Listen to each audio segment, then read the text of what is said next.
up, YouTube? It's your boy Lil Mackie Rob, aka Meto. And we back on another reaction video, man. So, just real quick, I want to appreciate everybody checking out the videos, man. I appreciate y'all. Appreciate all the new subscribers and stuff like that. I just want to get that out the way, man. I love y'all. I appreciate y'all, even just for checking out my videos, giving me some likes, giving me some opinions. I like it, man. Thank you.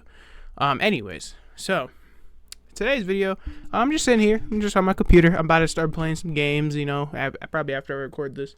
So I decided, I saved this video. I have a couple videos that I've actually saved. Funny enough, you can see the videos that I save. MF Doom, Wizard 101. I'm a huge Wizard 101 nerd. And a couple of the Assassin's Creed videos and stuff like that. But I got a video here that I saved called The Gaming Industry Has Lost Their Collective Mind. And it's by this man named Legendary Drops. I'm sure y'all have seen him before if you've been around the gaming space and stuff like that. His videos are really good. He's got nice commentary. Usually pretty level-headed kind of man when it comes to his reviews on things or his opinions. And I actually liked him. As I'm already subscribed to him and give the video a like too. And yeah, so we're just going to react to apparently the gaming industry losing their collective minds, which I don't think any of us are surprised by it. I'm gonna keep it. I'm gonna keep it a bean. So yeah. Anyways, man, without further ado, let's get into it, man. It's 25 minutes. Don't forget, man. If you like this kind of content, don't forget to leave me a like and leave me a subscribe, man. You know, let me know that you guys like this stuff. You want to see more of it, and check his channel out if you haven't checked him out. He's a really solid dude. So let's get into it. Recently, a nasty little conversation has reared its ugly head yet again, and it's that the video game industry believes that it's time for games to be $100 or more. Mark my words. Wait, whoops. If this is... Whoops, okay, my keyboard died. I was trying to pause it with the space bar. Hold on. But, geez, man. You know, we just got the shit jumped up to $70, and they already want to charge us $100. Look, I see, we're only 11 seconds in, and I you know what? I agree. The game industry has lost their motherfucking minds. I swear, bro, the day video games start, like, new AAA or quadruple A titles, you know, if you fucking, you know, if you want to count Skull and Bones as a fucking good game, or not a good game, just as a game, I guess. It's a triple or quadruple A games. If they start releasing their games for $100 base, because if it's base, it means, because if it's $100 price tag for a base game, that means that the, I don't know, like deluxe edition is going to be like $150.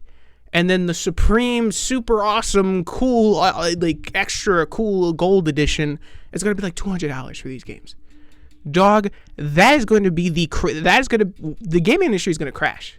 I'm just saying it flat out. The game industry will fucking crash. There's no way. People already are having such a hard time just even buying consoles.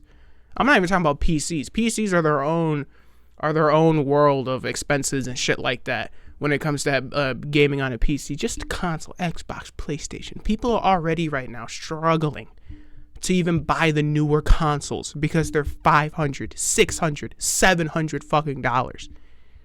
And you mean to tell me if I want to buy a $700 or $600 console and buy one game that goes with it,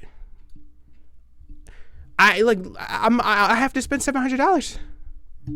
Are you fucking kidding? Nah, there's no way. There's no way. Let me let the video continue. It's only 11 seconds. This is the path that the industry chooses to follow. This will likely lead to the largest collapse this industry has ever seen. Yeah, exactly. Yes, it will. They think that the layoffs, closures, and canceled games are bad now. You haven't seen anything yet. The players already have a long list of reasons as to why not to buy games today, and you want to go and add an even bigger reason to that list? Likely, for the vast majority of players, the reason that will be at the very top of their list.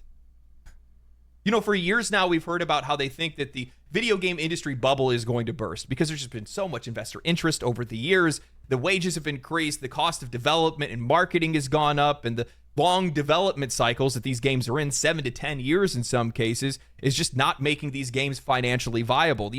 Yeah, and that's the thing. Yeah, exactly. These games, like, that's the problem with the games industry, though, I feel like, is a lot of these companies, they want to spend so much money and so much time on a game, 5, 7, 10 years to make a game that deadass nobody even asked for. They don't ever do any, like they don't ever do any like research on their audience and who they're trying to appease to, who they're trying to really sell to, what they like, what they don't like. They don't do that. these game companies have started doing this weird, like, self-righteous bullshit where they want to start putting in political messaging and other types of bullshit in their video games. And I'm not saying that that's not a thing. I'm not saying that's a new thing. And in all forms of entertainment, from music to movies to video games to literature to everything. Every form of entertainment, yes, has its political messaging in it. Of course, 1,000%. But the political message they want to get across usually doesn't supersede what the main art is, what the project that they're trying to release is. The political message is a part of it, but it doesn't completely cloak it. And that's the problem with the games industry, is they want to take all these years to make a game to try to get across some fucking political message that they want to get across to an audience that doesn't fucking exist or doesn't want to hear that shit. And then they complain either, oh, the game industry is oversaturated with games, or gamers are fucking assholes and a bunch of racists and misogynists, and, you know, people just don't understand, and we're fighting in a world that is going against us, and all this bullshit, dude. And they want to try to blame it on the audience. No, it's the gaming industry. If the game industry falls and they raise these prices and nobody starts buying these games because there's already distrust between gamers and the companies that make the games, and they're definitely not going to trust them with $100 to buy a standard edition game, it's going to be the fault of the industry itself, the companies themselves, because they forget. They put themselves on this motherfucking pedestal that they're trying to fight the good fight and preach the good message when nobody asked for it. And even if you wanted to preach it, because there's many games that get across a good political message, what was I saying? That they just don't. Fuck! I lost my train of thought. I'm just so angry at this idea. I had this idea that games are gonna cost $100. This is so stupid. It's their fault. It's the industry's fault. Nothing to do with us. That's my stance, and I'm standing firm on it. Let me just let the video continue. It's 25 minutes. These big shiny AAA games are too expensive to make for such little return. So they've gotten themselves thinking, well, how do we fix this issue? What's the actual problem here? I mean, it can't be that our, leadership is incompetent. It can't be the slop that we've been delivering to the customers. It can't be that we've been over-investing in these projects. It's because the prices are too low. It has to be that the customer's not paying enough money. That has to be the solution to this. Which is also stupid. Don't ever let the industry or these game journalists or whoever try to tell you it's our fault because we don't pay enough for these games and that's why they fail and these companies go under. No. Fuck all that bullshit. I'm cutting that out immediately. You know why I'm cutting that out? Because for years, we've had to trust that the games that we're buying actually work or are actually going to be successful past a year after release. And they don't, because they're just dog shit. Most recent example, look at Concord. Took them like 10 years to make this fucking game to get shut down in 2 weeks. Why? Because nobody was interested in playing that fucking game. It just wasn't good. Nobody asked for it. The characters weren't interesting enough. They didn't care to try to feed the audience. They just made what they wanted, and then it failed. And then instead of crying, and instead of just looking inwards and being like, maybe we shouldn't have made a game that we wanted to make and made a game that the people that are buying our games wanted. No, we're just going to blame it on the industry and say that they're just assholes, basically. Or not the industry, but gamers, and just say that they're just assholes, basically. And how I know that's true is because of all the people who loved Concord or worked on Concord getting mad at Marvel Rivals and its success. And why gamers love that game. Like, it's... No, don't ever let them try to manipulate you into believing we don't pay enough. Most of these industries, or most of these companies, chase a live service model. Don't forget that. Ever since Fortnite came out and has been successful in what it does, everybody else wants to make a live service game. You know why? Because it prints fucking money. EA has did it with Apex. WWE 2K kind of does that shit with their online service. And you can buy wrestlers and shit like that, and older wrestlers and all that shit. Like I said, Fortnite does it. Epic Games usually doesn't complain. Good, rightfully so. They shouldn't complain. They make great money off the live service model. But all these companies chase this live service model, and it's stupid. Why should we have to pay more for our games when most of these games, even after paying the full $60, $70 today, are still going to be chock full of microtransactions anyways? You know, look at Call of Duty. Releases every year. Now it's going to be every 2 years. Whoop-de-fucking-do. It releases every year at a full price, whatever the full price is at the time, $60, $70. Black Ops 6 was actually $70, right? That's a lot of money, right? You'd think you'd be able to have a lot of cool shit in the game. No, it's still chock full of microtransactions. And it's not, I say micro very lightly, because it's not like it's just like $5 skins, $10 skins, the most expensive being $15. No, these are like $20 skins, gun camos, mind you. A lot of them are $20 gun camos, animated gun camos. Ooh. God forbid you spend $35, $40 on getting a whole bundle with a couple of skins, a couple of soldier skins and gun skins. They still charge you a game price for shit in the game. So there's no reason why it should be us. Why the issue is there should be no reason that the issue is we're not paying enough. We pay a lot. Most of these games are live service. And they still want to charge you a full price. Look at Concord. Don't forget, Concord was not free before it shut down. It was $40, I think. $40. And was still full of its microtransactions to get skins and different things in the game. No. Fuck that shit. No. There's no way you're going to expect us to pay $100 for a standard edition on a game to still fill it with microtransactions that cost $20 a piece. No, fuck out of here. There's no way. They make more than enough money from us to still be delivering this the bullshit games that we're getting today. It's no. So today what we're going to do is we're going to listen to the industry's long list of excuses as to why we need to be paying $100. Oh, perfect. Let's go. Or more. We're going to watch on as journalists seal clap the industry's death march into oblivion, and we're going to talk about why I think the players aren't going to buy. Hell This no. isn't the first time we've had to have this conversation. Back in 2023, Capcom's president came forward at an event in Japan and explained that video game prices were far too low, even after the price hike up to $70, explaining that video game development costs are 100 times more expensive than they've ever been, and games haven't followed inflation like other industries. And he's not wrong. Exactly. And like I said, because they shouldn't. Because I know what he's going to say. Because he's not wrong. Because if you look at how much games were priced back in the 90s and early 2000s, and you match it up with how, I know I'm not making fun of him. I'm not. I'm just making fun of the argument because I know it's about to come. Well, because of the industry, if you look back then, look at the game prices here. They're $50, right? Oh, well, if they're $50 from back in the 90s and early 2000s, if you calculate that to modern day inflation, games should probably mark at around $100, and they might be right.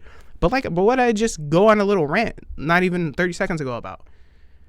Unlike the 90s and early 2000s, what's in our games now that wasn't in back then? Microtransactions, live service games, where even after some live service games are free, but some cost about $40, some $50. Some still cost you money to buy the game initially. So even after paying a full game price in a game, you still technically don't get everything. There's skins, sometimes missions and extra pieces of content that should be in the game for free that they still turn around and want to charge you $20 for. So even after we pay the initial game price to own this game, we're still going to be paying more money while playing the game to buy their microtransactions, to buy skins, to buy things for the game, sometimes to buy things to get ahead in the game. Look at Rockstar, for example. They're one of the most fucking notorious for doing this shit. We paid $60 full price to play Grand Theft Auto 5, which was a great game in the beginning, especially the online. And then what happened? They got a little fucking taste of that microtransaction money. And what'd they do? They loaded up some fucking shark cards into the game for you to buy from $20 to $50 to $100. And then after that, every piece of new content, new vehicles, new buildings, they would literal missions, actual like missions, added content, not just like all little like skins and like little extra, actual content, added missions into GTA Online that you could only participate in if you got beyond the paywall and paid the $40, $50 to buy the shark card so you can buy the bunker or buy whatever building you needed to run those missions out of. And then to buy those vehicles that you can only buy if you have that building. And I know you're like, well, GTA 5 is free, you know, like, you can still earn money in the game for free. You don't have to buy shark cards. But they also made it to where earning money naturally in the game was a extremely grindy task to complete. That's why that's why there was always that joke about playing GTA 5 online is basically like having a fucking second job. Because it is.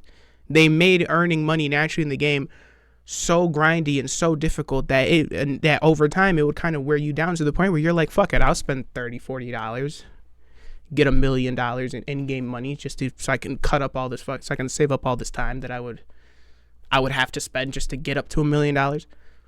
No. So the difference is the 90s and 2000s had no microtransactions. You paid that $50 price tag you see right there. That was the whole game. Now you pay that $50 price tag right there, and guess what? It might not even be a completed game. They're still going to be releasing shit that they needed to add into the game way later on and call it seasons. Miss me with that bullshit.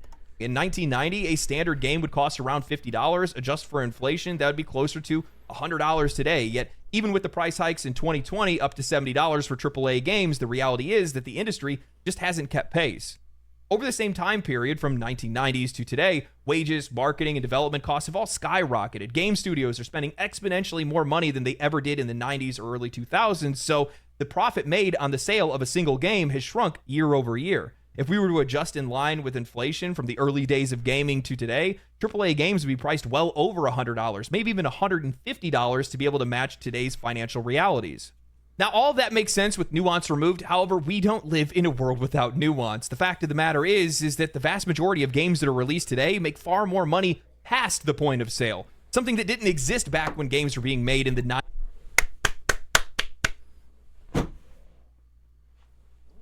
Microtransactions, dude. Microtransactions. Now, granted, Marvel Rivals is free.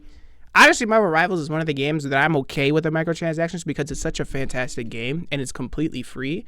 And they kind of make earnings, like you can actually get these skins for free if you just play long enough, and it's not as grindy as something like GTA would have you do. I've bought one battle pass and I've got like 3 new skins, and I've already naturally saved up almost enough of these little blue coins to go into the store and buy one of these skins practically for free. So like done right, microtransactions are okay, and I don't think most gamers would mind them if the game is actually done properly and the microtransactions are implemented correctly and, you know, not so predatorily, not so, what's the word I'm looking for? Not so just predatorily. That's not a word, but you know what I'm trying to say. Like, not so just bad, like not so just bad, I guess is what I'm all over the place. But yeah, exactly. What did I just say? Unlike the 90s and 2000s, you know, we have microtransactions. These games still make money past release most of the time because most games are chasing a live service model. So thank you. I'm glad what I just said. He also said, so it makes me feel smart. 90s and early 2000s, while they still had merchandise, toys, and clothing and other different things that they could sell, now today, games have DLC, loot boxes, gacha and gambling mechanics, microtransactions, expansions, collector's editions, and more. Yeah, I didn't even talk about that. Yeah, I didn't even talk. I was too busy like harping on the microtransactions. Yeah, I didn't even talk about DLCs, season passes, you know, all that, battle passes, all that shit. I didn't even talk about that. The point is, these games make way more money past release for them to sit here and complain they don't make enough money.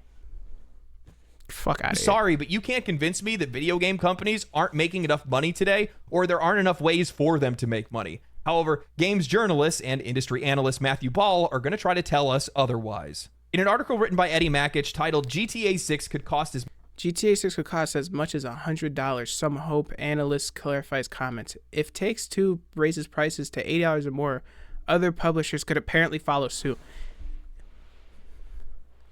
Listen to me. GTA 6, I'm praying, I don't know if it's going to be like this, but for how long it's taken for them to release this game, and for them to say it's going to probably cost $100 or more, this game is probably going to be one of the most fantastic games to release within the last decade.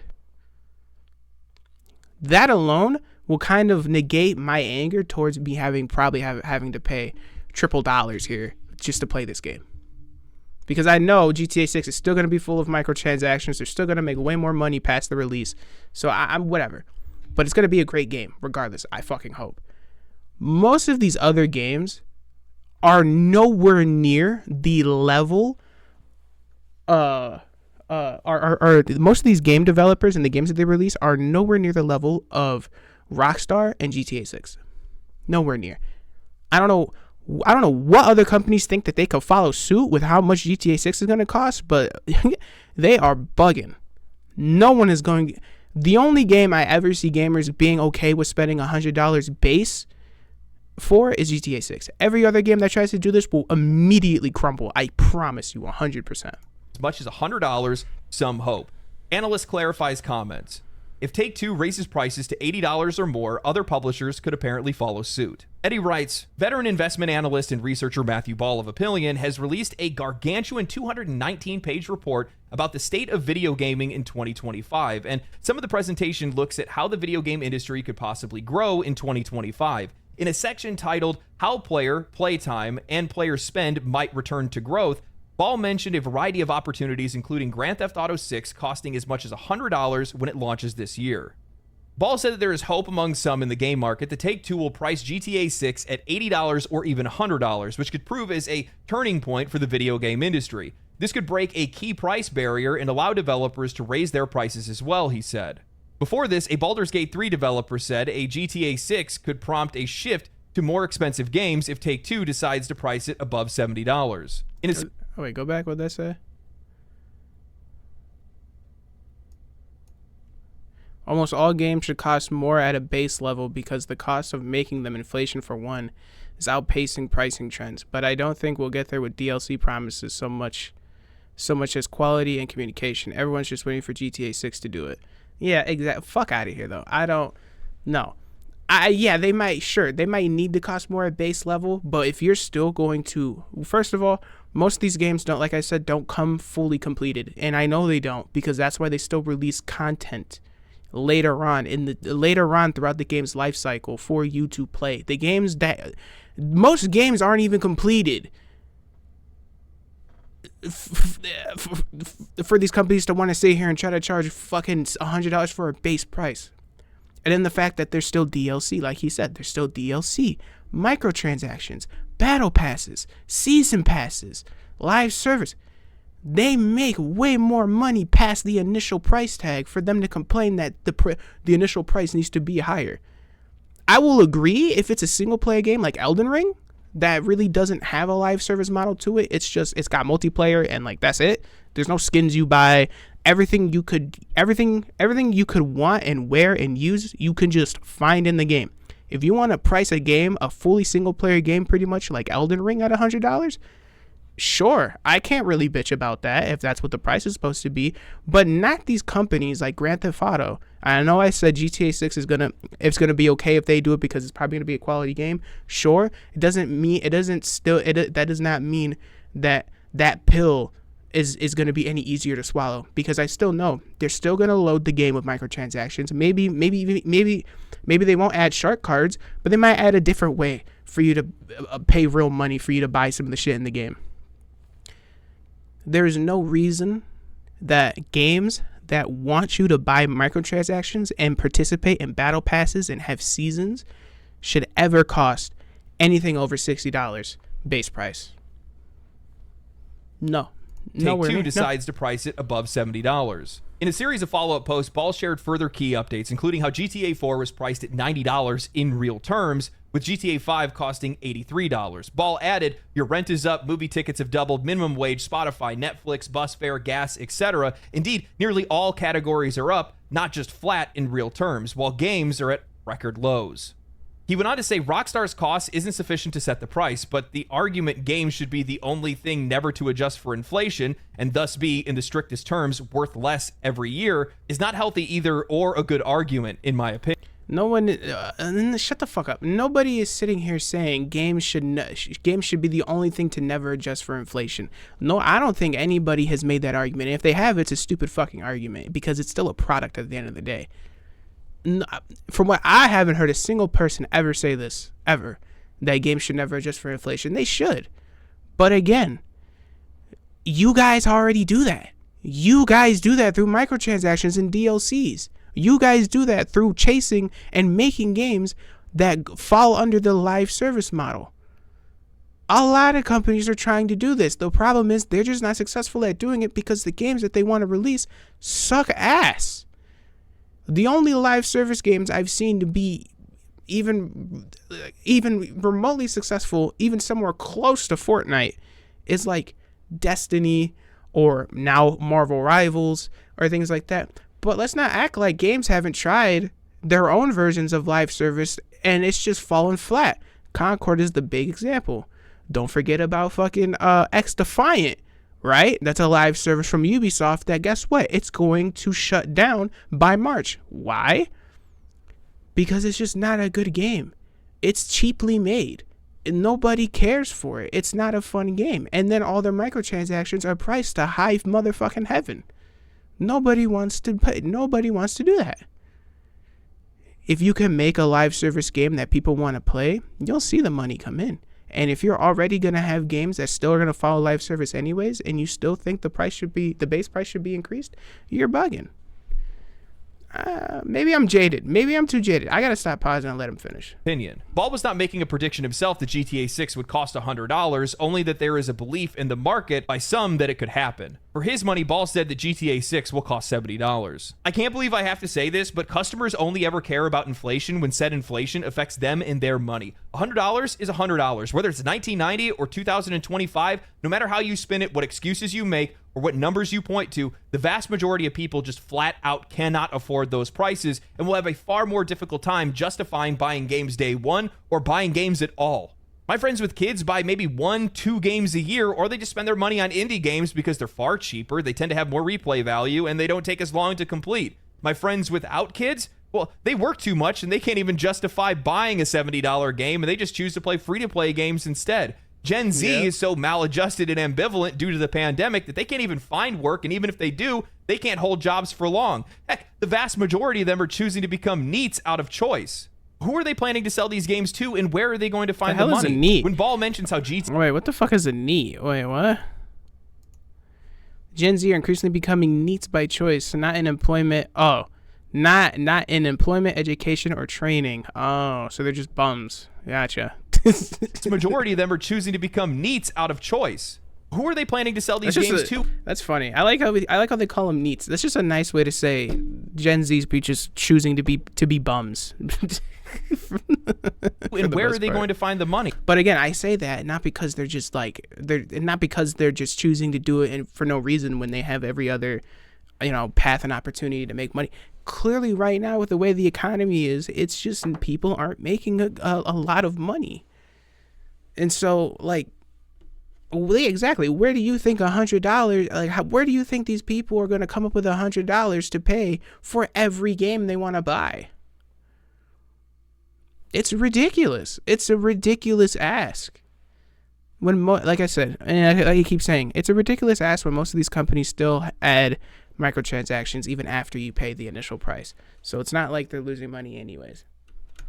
When Ball mentions how GTA 4 was priced at $90 in real terms, he's talking about how the price of GTA, adjusting for inflation, was priced above inflation at the time, making $59.99 feel like $90 at the time. And that's why it should be completely fine for games to be $90 or $100 today. Here's the other thing they're missing. $100 isn't just a number. It's a cultural touchstone. It's a psychological threshold that makes consumers think twice before making a purchase. Crossing that $100 mark makes a statement. It's saying that this product is now a luxury tier item, something that isn't just an impulse buy, but an investment.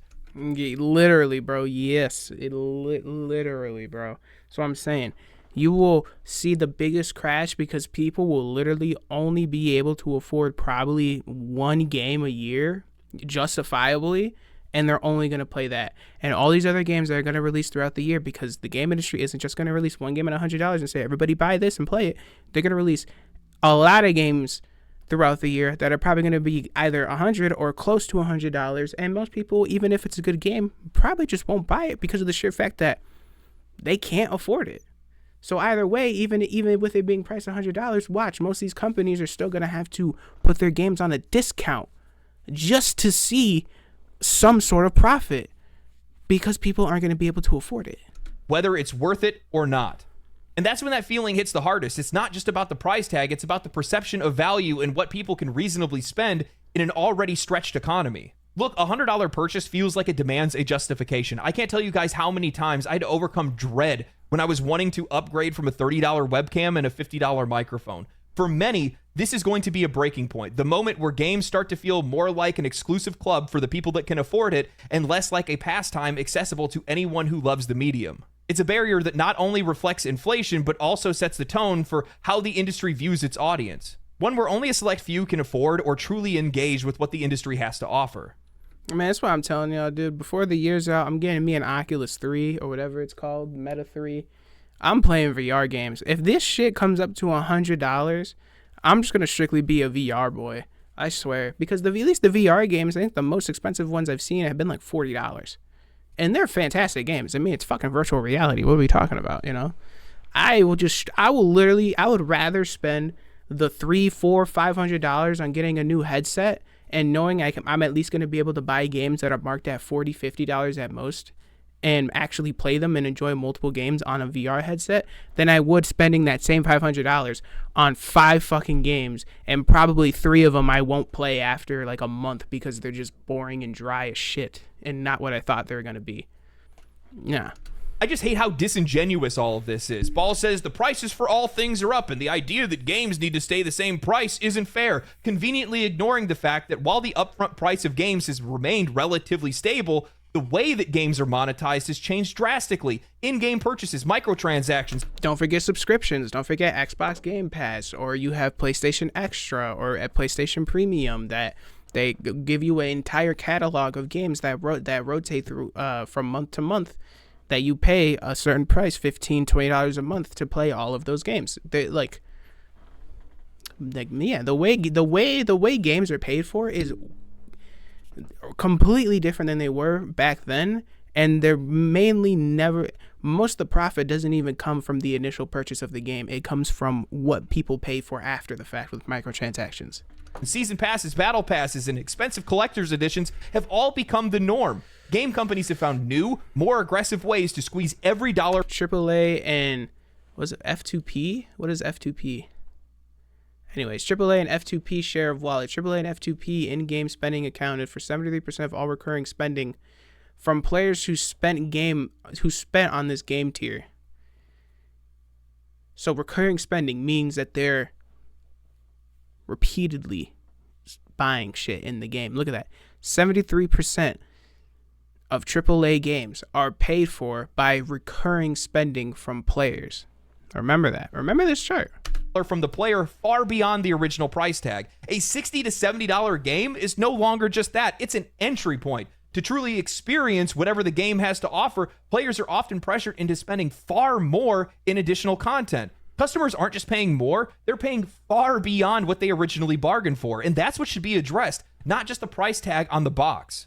And what's even more funny about all of this is the fact that the writer of this article actually ended up using the Baldur's Gate 3 developers' words out of context. And by the way, if you guys have paid attention at all to journalism over the last couple of years, they've been using Baldur's Gate 3 developers out of context constantly because they think it adds some type of emotional weight to whatever their words are. Like, oh, look, here's this great developer that made a game that everybody loves saying that they agree with us, when 9 times out of 10, their words are completely out of context. They literally don't. They used it here saying that everybody's just... They literally don't. That's the funny thing with Larian Studios, the people that made Baldur's Gate, is that they shit on the industry when people ask them, oh, are you going to add, like, like DLCs or season passes or whatever? Like, are you going to add anything for microtransactions? And they shit on the industry and saying, no, there's no need for us to add that. There's no need to add that when we've completed it, like when we've made our game and it's complete.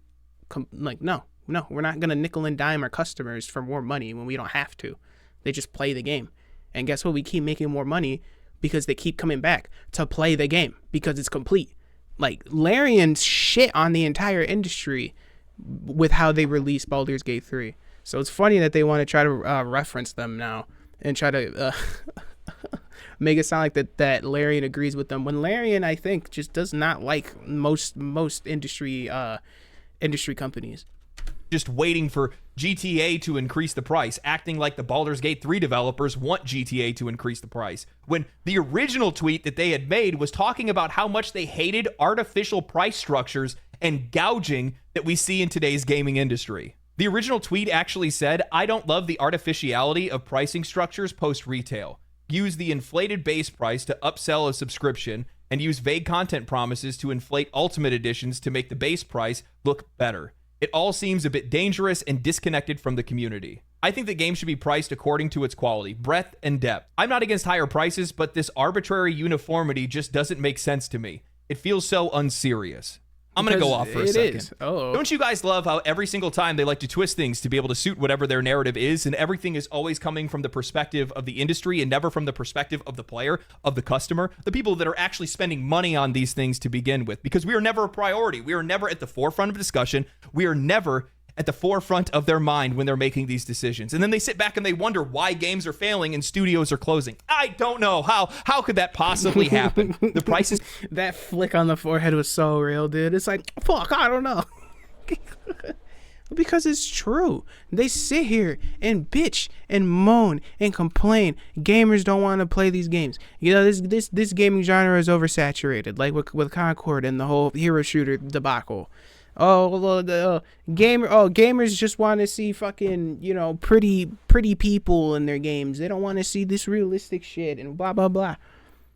Yeah, and you know what? If you're right, guess what? I hate to say it. Not saying the customer's always right, but in this situation, the customer's right. You have to, if you're going to be a company that's going to sell products to customers, you have to give those customers what not even what you want, what they want. You can put your spin on it, but at the end of the day, it has to be what they want so you can actually make the money that you're fucking looking for. You can't release shit that you want to release and not give a fuck about what anybody else thinks, especially what the customers think, and then be surprised when the customers don't pay for it. The same way, yeah, you know what? You're not legally obligated to make exactly what the customers want. Cool. It's the same way customers aren't legally obligated to have to buy your game just because it's your company that made it. Fine. Don't make the games that we don't. Fine. Don't make the games that we want. Make the games that you want.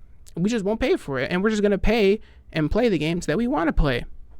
You just have to eat that. And until they figure that out, like, honestly, gaming might fall. I'm so serious. They're gonna ruin this shit. They're gonna ruin this hobby. Everything is going up. You're absolutely right. Now that I think about it, you know what hasn't gone up with inflation? The general quality and day one performance of video games. Even some of the best games that we. Oh yeah.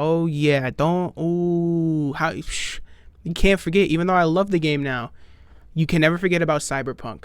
That game came out full price, Cyberpunk 2077. When it first released, guess what? Game was practically unplayable with how glitchy it was, and they didn't fix it until a little while later and they finally made it stable. But still, the damage was done. And either way, still, the game released completely broken, and they still charged you full price.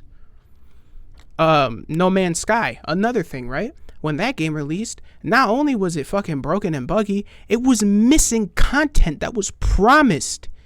That was promised to come with the game when it released, which was the multiplayer. It released with 0 multiplayer, which was the main thing that was bringing people to even buy the game. They released the game at full price, knowing that it was 1, broken, and 2, missing the promises that they made. Overwatch 2, granted it was free, but guess what? You can't go play the original Overwatch, the one that you paid for, because they completely changed it to Overwatch 2. And the whole reason there was the 2 in the name was because it was supposed to release with PvE content. Guess what it doesn't have right now? Any PvE content. They completely scrapped it and just threw it to the wayside. And my biggest example is Anthem. I don't know if y'all remember Anthem, but it was a AAA game that was supposed to be a game about exosuits and all that good stuff. And it released at full price. And guess what you can't do now? Play the game because it's shut down. You know why it's shut down? Because one, it was incredibly boring. The content in the game was just super dry and super repetitive. You would literally go through every mission was the same cycle of 3 missions. Find this shit, capture this shit, bring it back. That was it. That was literally every mission in Anthem. And not only that, guess what Anthem was doing to PlayStation 4 consoles?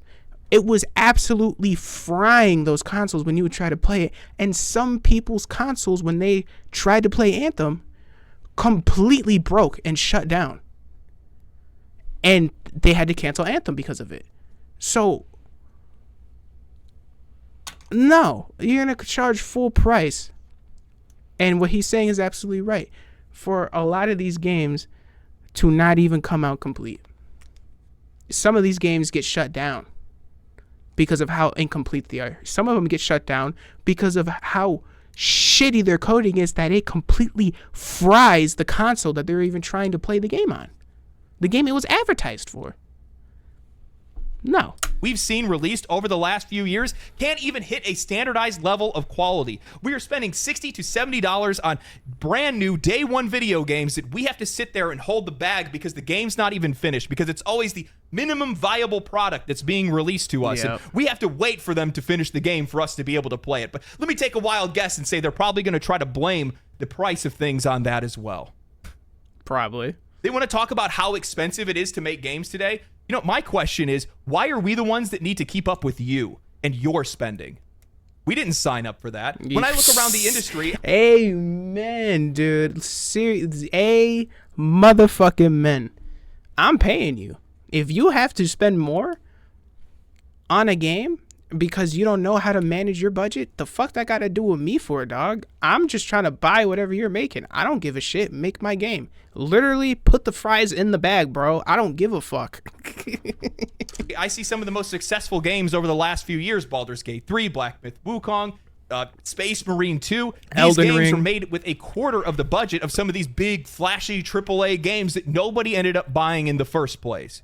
You guys are making tens of billions of dollars. The vast majority of the money that is made in this industry is coming from microtransactions. This is not my problem. The sheer cowardice of these companies to sit by and wait for somebody else to increase. I feel like I'm getting yelled at by like a dad. But I feel the anger.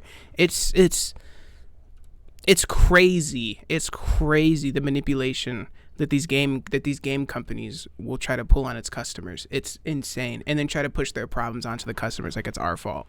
I don't, you work here. I shop here. No, I don't care about what the fuck goes on in the back. That's your problem.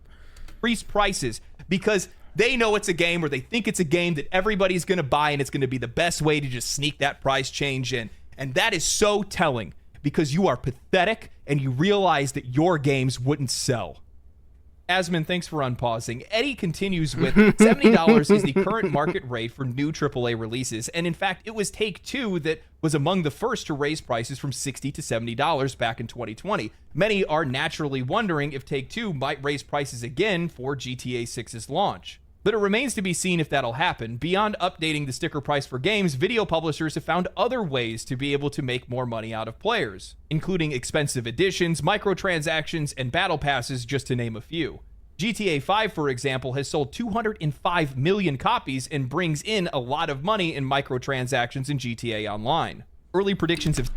You know what? I'm going to do something real quick. I actually want to look that up. How much did GTA 5 make just last year alone? How much did GTA 5 make last year?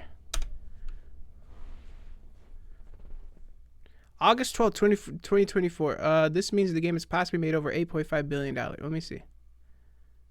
Hey, right here. Sure. How much has GTA 5 made? Sales numbers and revenue explained. Beyond the success of GTA 5, since launch of 2013, this game is over 10 years old. It's literally like almost 12 years old now. Sales number, here we go. How much did it make? According to statistics platform Statista, GTA 5 has sold over 200 million units worldwide as of November of last year. So like literally we're in January, so like literally not even like 2 months ago. Almost 3 months ago, because we're at the end of January. Right here, since launch, GTA 5 has generated $8.6 billion in revenue, USD. That is American money. 6.9 billion in British money. You mean to tell? How are you're making $8.6 billion? That's literally $1 from every person on the fucking planet off this one game. That's not even including any of the other games that they've made. How are you going to tell me that games are not, that you're not making enough money off of games and you need to raise the price tag when since its launch, it's made $8 billion? Have said that GTA 6 could sell 40 million copies and earn more than $3 billion in revenue during its first year alone. The first year Ball alone. said that GTA 6 is launched. It's literally the most anticipated game. It's going to surpass that prediction. I promise you, by a mile.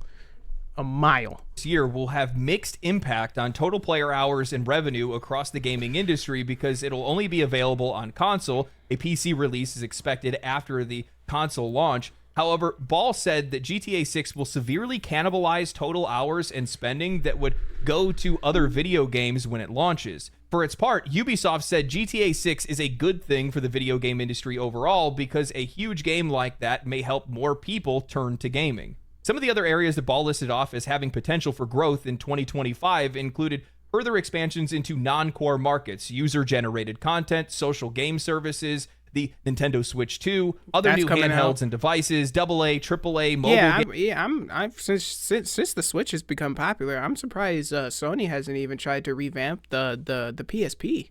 I feel like now with the popularity of the Switch, dude, I can only imagine, and the Steam, don't forget the Steam Deck too.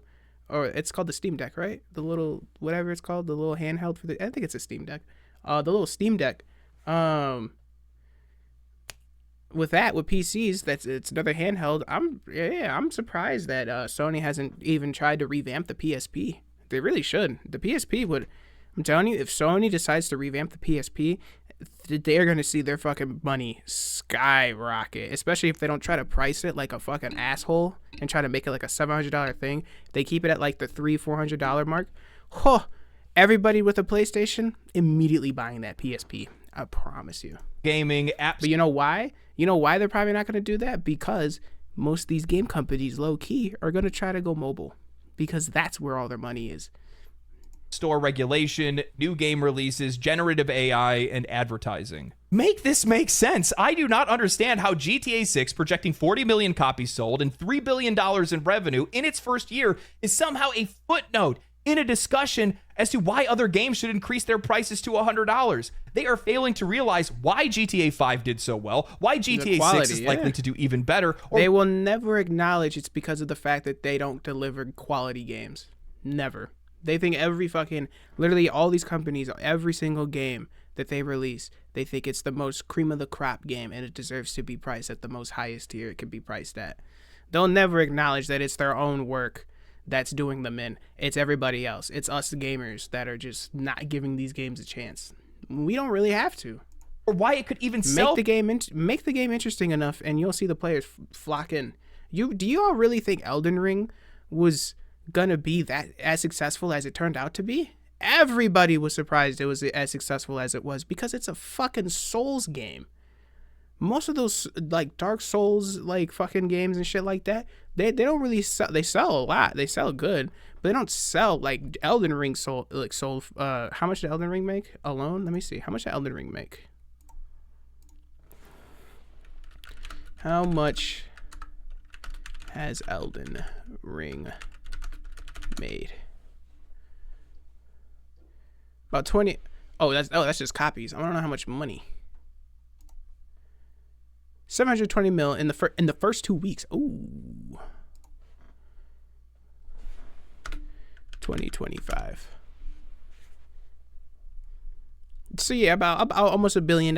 That's just a single player Souls game, you know. But you know why that game has pretty much almost made $1 billion in revenue? Because it's a quality game. But nobody thought that game was going to be as successful as it was. But it got to the point where they've made almost $1 billion off of it because it's quality. It was good. People played it. People shared it. People asked their friends to download it and play it. I know I did. And it got successful. That's why even after they were like, yeah, we'll probably not release another Elden Ring. Guess what they're doing? Practically releasing another Elden Ring with multiplayer. And I promise you that game is going to be more successful than Elden Ring ever was. It's probably going to be their most successful Souls game that they've released. 100%.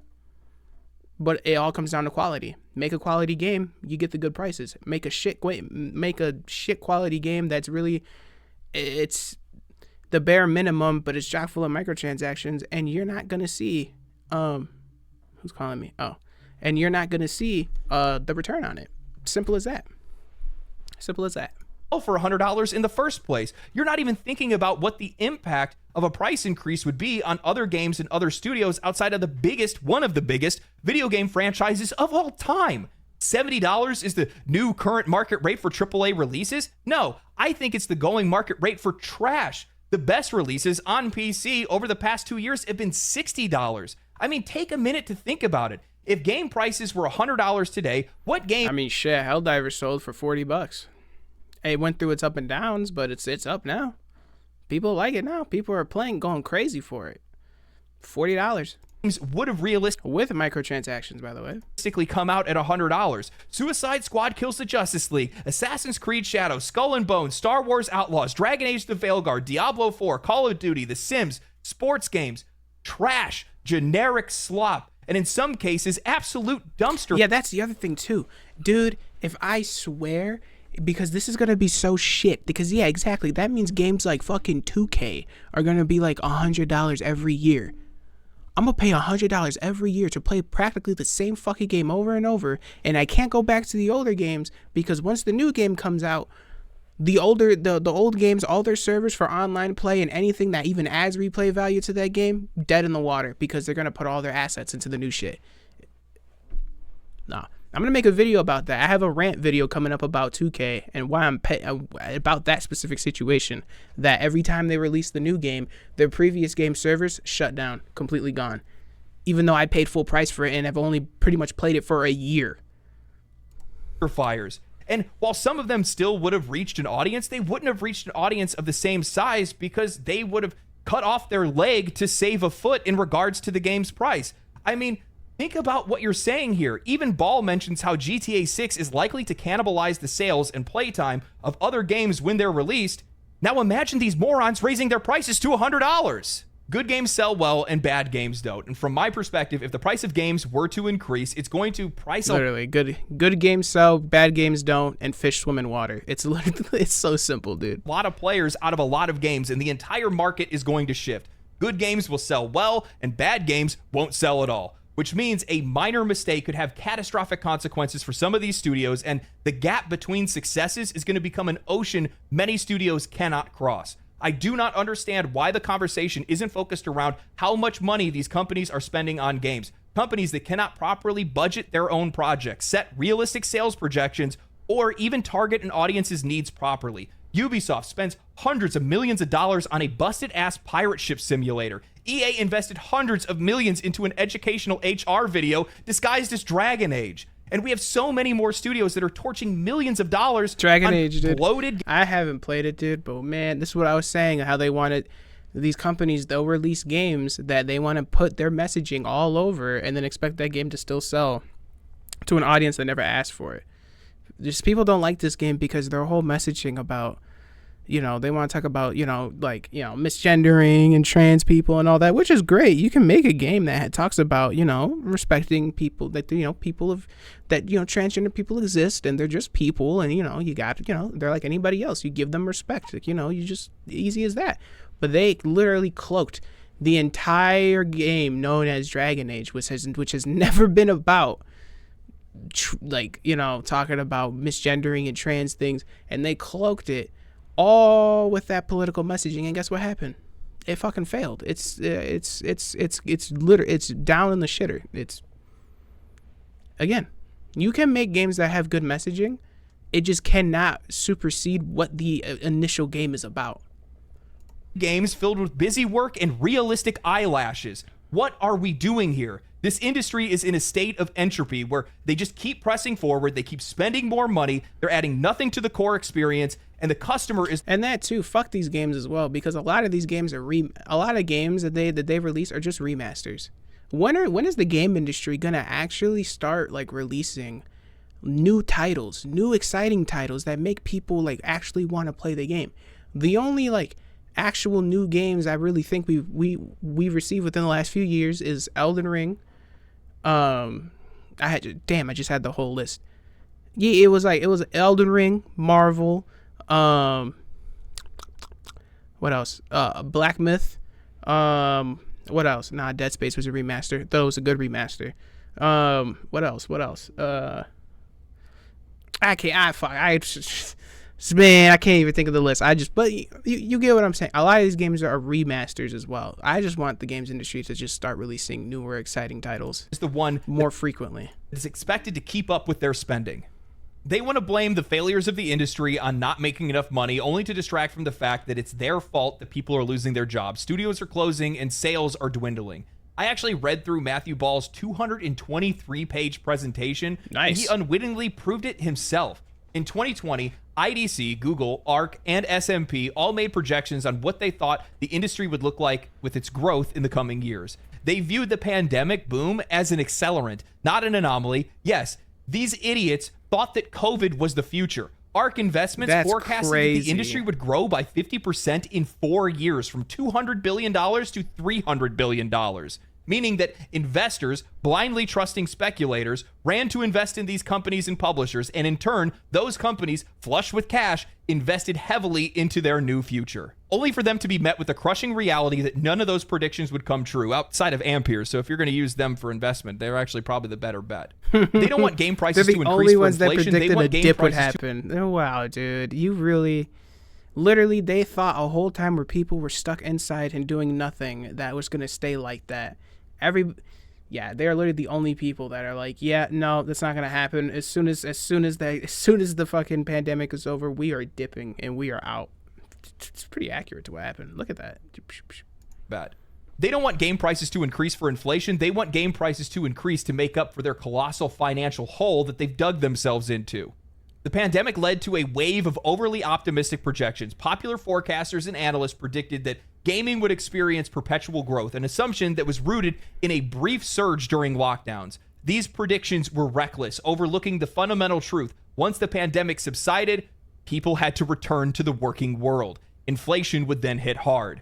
I think a lot of people forget just how much of an impact stimulus checks had in the U.S. You had people that were low income and middle class earners that were making more money through unemployment than they ever did while they were employed. This ended up leading... Fucking amen, bro. For a whole year, them stimmy checks hit, bro. For a whole year, I was on my ass making like $1,400 every 2 weeks for the whole year, the whole pandemic. Oh, dude, it was lit.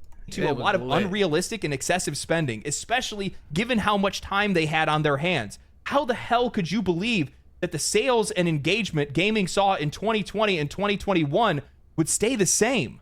Then I found out just how delusional they are when I came across a slide that was talking about the shortfall of spending and how players were spending less money and how there were less hours that were spent in games and how that led to an unprecedented number of commercial disappointments and flops. Forspoken, Skull and Bones, Look at all these games, dude. All these games all failed. All of them. The shortfall of players, dollars, and hours versus forecast, and even versus 2021, has led to the unprecedented number of commercial disappointments or flops. Look at all of these games, all fully priced, all fumbled. X Defiant, closing this year. Forspoken, garbage. Gotham Knights, People still debate if that one's good or not. Multiverses, literally don't hear about it no more. Skull and Bones, I was actually really excited for this game, for it to be just a fucking glorified fucking Black Flag remake, kind of. Not even. It's not even nowhere near Assassin's Creed related. Fall. Crucible, I don't even know about that. New Tales from the Borderlands, garbage, dude, garbage. I don't know what that game is. Star Wars Outlaws, garbage. Hi-Fi Rush, garbage. Concord, garbage. Suicide Squad, garbage. The Callisto Protocol, I still want to play this, actually. Apex Legends, mobile. They went mobile? Garbage. Halo Infinite, garbage. Guardians of the Galaxy, garbage. Prince of Persia, canceled. Don't know why.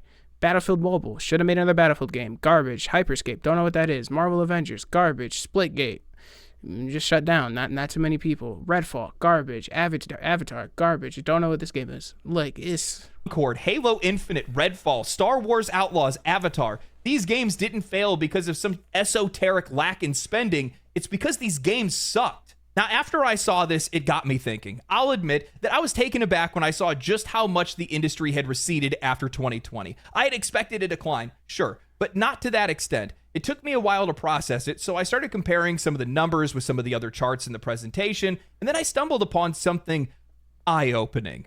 For a while now, I've had this ongoing theory in my mind that the so-called silent majority, those unengaged, uneducated masses that the industry often points to, doesn't actually exist in the way they think they do. I've always believed that the controversies and the complaints that we see from gamers are more than just the noise of a toxic vocal minority. They have a real, tangible effect on how players spend their money and engage with games. And as much as these developers and journalists would try to dismiss it, I think our collective opinions hold more weight than they give us credit for. They do. The slide in the presentation that caught my... Of course they do. Of course they do. Our opinions always matter. They know it, we know it. That's why we're still having these conversations, because our opinions are expressed through the wallet. Even though they might not hear us and they don't respond to us online, they respond to us when the fucking charts get lower than expected. Of course they know our opinions matter. We're the ones that pay for it. My eye was the one that showed that while US GDP and world GDP were on the rise, indicating that global overall spending was up, player spending dropped 13% from 2021 to 2024. That's a pretty significant dip. And it made me think, what other industry exploded alongside gaming during this period? Social media. And guess what? Social media didn't take the same dive that gaming did. So think about it.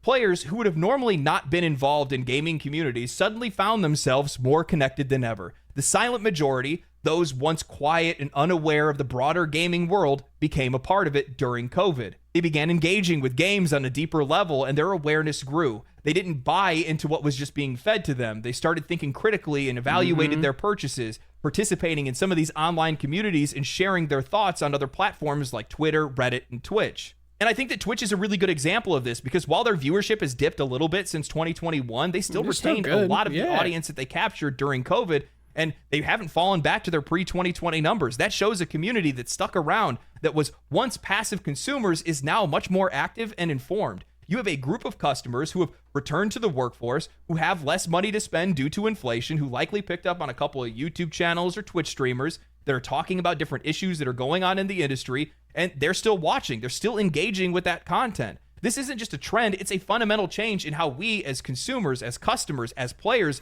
engage with this industry. We're not just the ones buying games anymore. We are shaping the conversations around them. We are shaping what their sales look like at the end of the day. And I think the developers and journalists are starting to realize this, even if they're reluctant to admit it. The players really are the ones with all the power. When you look at the growth of social media and you see how many people are connected to it, it's at a point where it's oversaturation.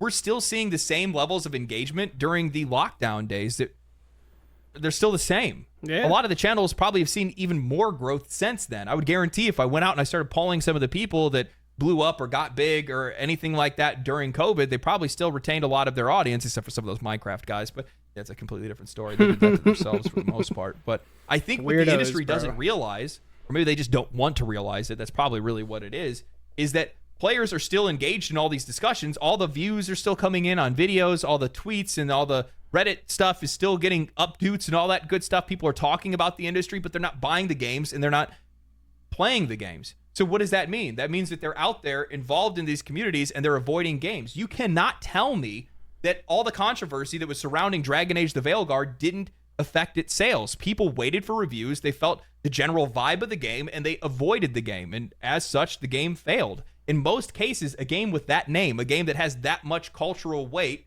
Dragon Age, should have sold regardless. It still should have did really well. But yeah, Dragon Age was fire, dude. I remember I played Dragon Age Inquisition. Bro, that game was fucking perfect. That's what he's exactly right. That's what I did when it came to the Veilguard, because I don't trust the industry no more. I literally waited for all the YouTubers and all the reviewers to fucking put in their thing and put up their videos explaining, and literally most of them were like, no, this game is dog shit. This game is, I don't even know what this game is trying to accomplish. And I was like, all right, well, I ain't buying that. And that's what it is. That's what they hate. They hate the fact that at least back then, back in the early days of gaming, you didn't have really much to go off of except for like maybe a couple games magazines that would be sent to your house, or you'd see them at GameStop, or whatever the fuck was on the back of the box, which obviously they're going to make the game look as fun as possible, you know, on the back of the box. But that's what they hate. They hate the fact that there's now all these influencers and these streamers that are more real journalists versus the actual games journalists that they have, you know, that they have in their pockets out there. That's what they hate. They hate that. They would rather us be blind. They would rather have to not show us anything when it comes to releasing these games, like as far as previews or screenshots or anything, and just tell you, hey, we're making this game with this title. You guys remember this franchise? Oh, Borderlands. Oh, Dragon Age. Or hey, you guys know the company. Hey, Rockstar. Hey, EA. Just buy the game, and if they could have it that way, they do it that way, and just siphon all the money from us anyways. They hate the fact that people will wait for reviews before buying something. They hate that, so they'll try to blame it on anything else. But it didn't. And why is it? Well, it's because people are paying attention to videos, or watching videos, or keeping up on previews and stuff like that. They're going off of the vibe before they actually go to buy. And as such, they're avoiding stuff that they don't think is worth their money. You know, one thing that the analysts and the journalists aren't talking about is why GTA could sell for $100. The reason why is it's because it's a cultural phenomenon. It has been a cultural phenomenon. It's a massive game. And the thing is that there's a lot of players that are out there that have overhyped the game in a lot of cases, but it's one of the most anticipated releases in forever. Like in the last decade. And some people are confident the game is going to deliver, but I think a lot of people we've literally been talking about GTA 6 since 2014. Like, since GTA 5 was born and we saw how amazing the game was, we were like, dude, I can't wait for GTA 6. We've been saying that for 10 years. Like, well, what do you think? Like, of course it's going to be able to sell. Of course it's be able to probably price itself at a higher number. We've been waiting for this shit for 12 years. Like, bro. Even if it doesn't, because they're just going to do it. Simple as that.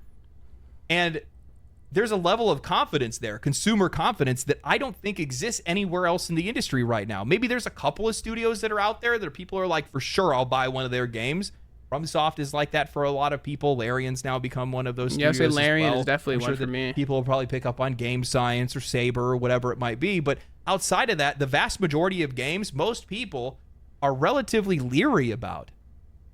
I mean, there's not a lot of studios. Anytime any game comes out, I'm pretty nervous because I'm like, I don't know if it's going to work day one. I don't know if it's going to be worth my money. I don't know if they're going to deliver on all the promises, even with the gameplay trailers and stuff like that, because we've had games in the past that have showed us gameplay trailers and the game didn't play anything like it.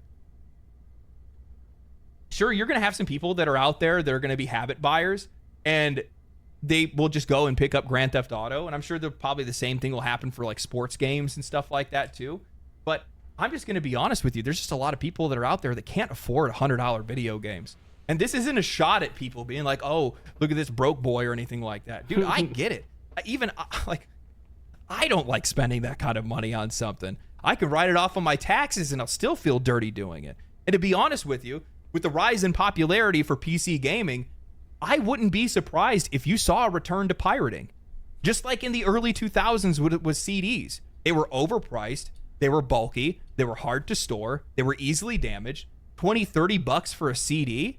Bro, it was too much money. Everybody flooded to LimeWire and Napster and stuff like that. And I guarantee you'll probably see the same thing here because a lot of it is based off of convenience. While general customers, I don't really think are really interested in pirating games, just general consumers, they will be if the industry prices them out of it, because they were at one point in time with music. Back in the day, nobody had any problem downloading movies, TV shows, and music, and still in a lot of cases people do. The only reason why they do it today is because it's convenient and relatively cheap in their eyes, because they're spending it on subscription programs or whatever it is.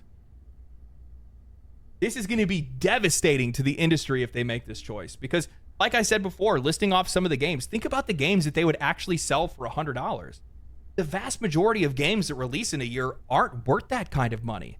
And you know for a fact, anytime there's some type of just generic blanket price increase, they're all going to go for it. And they're all going to fail. Outside of a handful, maybe 1, 2, 3 games a year, maybe. And the funny thing is that even those games are going to suffer, because most people aren't going to be able to justify $300 on 3 games. On 3 That's games. Crazy. Literally. You out of your mind? That's half a console. What are That you is thinking? a console if you buy a Switch. Even a price increase up to $80, I think, is going to be too much. It's just, I don't care what people say about, how realistically money feels today because of inflation or anything like that.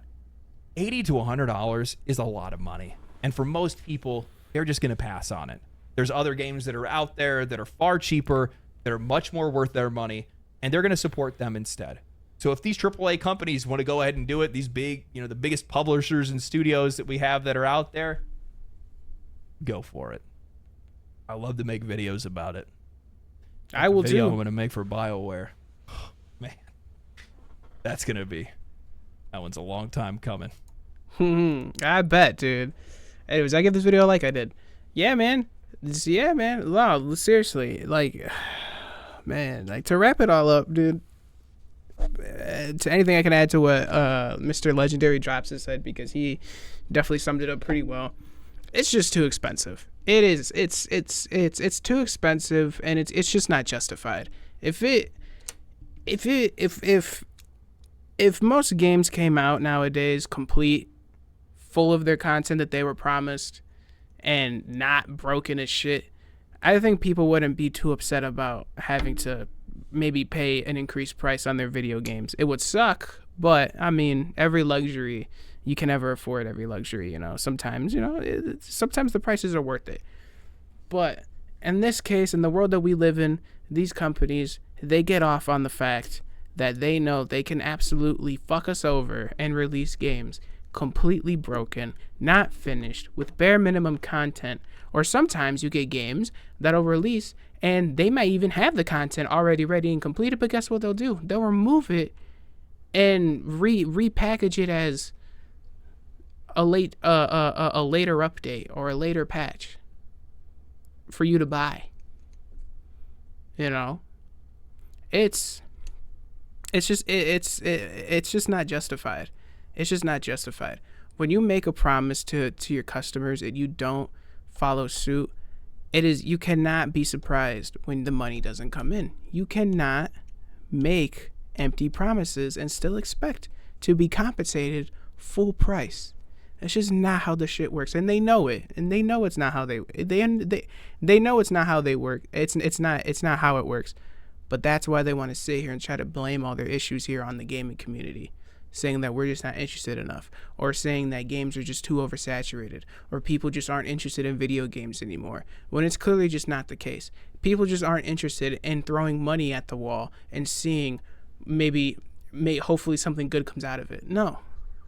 People want what they're promised. And if you're going to ask $100, people expect the promise to be there. And if it's not, this whole industry is going to fall, dude. And he's right. You probably will see a lot of pirating again. 100%. But this whole industry is going to fall if that price becomes the standard. I'm telling you, I will literally just be a VR boy. I will spend the $300-$400 that I would have spent on 4 games I wanted to play on my PlayStation, buy a new Oculus headset, and then spend maybe like $80 or an extra $100 on 3 more games and call it a day. It is what it is. I mean, they let you play VR on your computer. You know, there's a lot of games that are VR enhanced for the computer. No, I would rather do that. And I'm sure there's a lot of people that will do that. You know, people just want quality. That's it. People want quality for what they pay for. That's literally the oldest. That's got to be like the oldest tip about business. Make quality, get good money. But anyways, guys, I don't mean to keep taking up too much of your time, man. Thank you guys for checking out the video. If you like it, leave a like and subscribe and leave a comment letting me know what you think about this. You think the game industry is going to fall, and are you going to spend $100 on GTA 6 if it's priced at that, or are you going to skip on it and say fuck it? But let me know, man. This has been Lil Mackie Rob, and I will catch y'all later.